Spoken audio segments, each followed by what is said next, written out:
another great strategy to solve problems by working with heuristics to draw a diagram. This problem comes from Primary Mathematics 2022, Book 2A, page 212. Let's take a look at it. Alexa, Bailey, and Carlos each collect some badges. Alexa and Bailey collect 26 badges. Alexa and Carlos collect 34 badges. Who collects more, Bailey or Carlos? And how many more? Now, when we're working through the 4-step problem-solving method, we know the very first thing we want to do is understand the problem. And I like to go through it and kind of create a visual picture in my head and think about what I know. So we know that we have 3 friends. We have Alexa, Bailey, and Carlos. And what are they doing?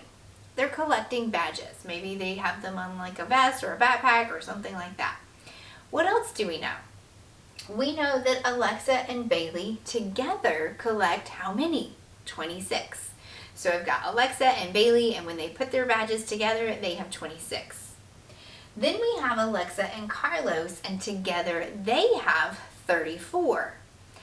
Now, what do you notice about those two statements? Alexa is included in both of them, right? So in one, she is matched up with Bailey, and in another, she's matched up with Carlos. And there's different numbers when we do that, which means something is changing in the problem. And in fact, someone has more badges, and we've got to determine whether it's Bailey or Carlos and how many more. Now it's time for us to plan what we need to do. You've learned all about how drawing bar models can help you solve problems, and I'm curious if you could draw one that would represent this problem to help you reason it through. Now's the part where you're going to do that. Draw your model, see if you can solve the problem, and then check the answer to see if it makes sense. Pause the video here, see if you can do that, and then I want you to come back so we can compare. Now we are going to draw a diagram together to see if we can make sense of this problem. So the first thing I'm going to do, and I'm actually going to grab a couple different colors here because I wanted to think about this. I want to show Alexa and Bailey together because they're right here first. So we're going to show them together. So we're going to have Alexa and Bailey. And what do we know about theirs? We know that together, so I'm actually going to show Alexa here. This will be Alexa. And then we're going to put Bailey with her. And what do we know about their number of badges? So again, I'm flipping colors here. We know that they have 26 together. Okay. Well, now we're going to go on to the next part. And what do you know about the next part of this problem? You've got Alexa and Carlos. Now, if I'm going to draw a bar model that is still going to include Alexa, but now we've got Carlos, what's going to be the same? Well, the number of badges that Alexa has is not going to change. She's still going to have those, right? So I'm going to show her bar as being the same. That's the same. But what changes? Now together they have 34. So is that going to be a longer or a shorter bar than what she had with Bailey? It's going to be longer because 34 is greater than 24.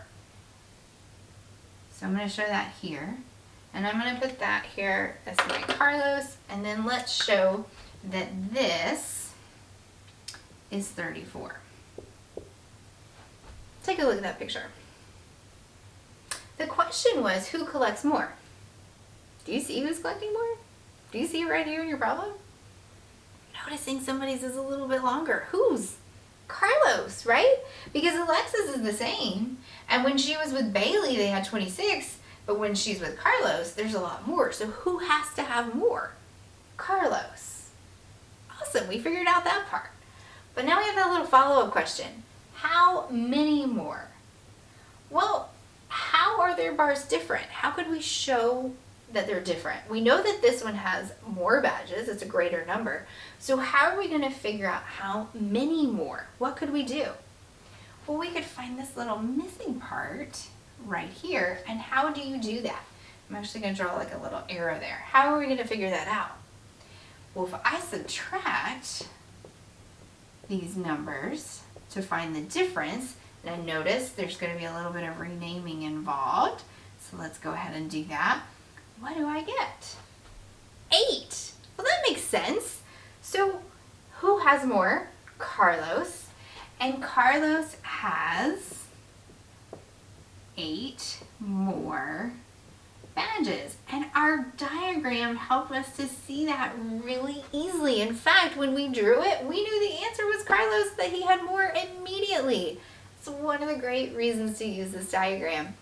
And it helps us because we can visualize what's happening, we can look for those relationships, and then we can answer any other follow-up questions we have using that information in our diagram. Now, did you check your answer to make sure it made sense? Did you see if it was reasonable? Maybe you even tried another strategy to check your answer. I hope you can use this strategy as you move on to the practice problems and see how drawing a diagram can help you answer these questions.